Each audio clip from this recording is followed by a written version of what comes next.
अमरावती जिल्ह्यातील चांदूर बाजार तालुक्यात हैदपूर वडाळा येथे नव्याने सुरू झालेल्या टोल नाक्याविरोधात लोकविकास संघटनेच्या वतीने भव्य रास्ता रोको आंदोलन करण्यात आले। गोपाल भालेराव यांच्या नेतृत्वाखाली झालेल्या या आंदोलनात परिसरातील नागरिक मोठ्या संख्येने सहभागी झाले।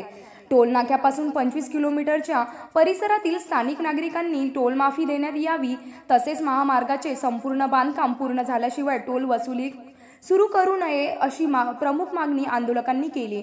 शासनाने तातडीने या मागण्या सकारात्मक निर्णय घ्यावा, अन्यथा आंदोलन आणखी तीव्र करण्यात येईल असा इशाराही लोकविकास संघटनेने दिला। आज चांदूर बाजार तालुक्यातील हैदपूर वडाळा येथे या निकरकट्ट आणि जुलमी महायुती सरकारने म्हणजे भारतीय जनता पार्टीच्या सरकारने चांदूर बाजार तालुक्यातील जनतेवर अन्यायकारक असा टोल नाका सुरू करून सर्व जनतेची आर्थिक पिळवणूक करण्याचा घाट जो रचला होता, त्या सर्व कारवाईच्या विरोधात लोकविकास संघटना आणि या तालुक्यातील सर्व जनतेच्या वतीने आपण 1 वर्षापासून हा टोल नाका बंद करावा यासाठी या महामार्ग प्राधिकरणाकडे पाठपुरावा केला होता।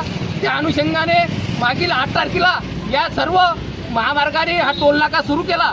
त्यांना आपण पत्र दिलं की हा टोल नाका कायमचा बंद करा किंवा 25 किलोमीटरमध्ये येणाऱ्या सर्व नागरिकांना हा टोल नाका मोफत करा व जोपर्यंत या महामार्गाचे काम पूर्ण होत नाही तोपर्यंत टोल नाका सुरू करू नका।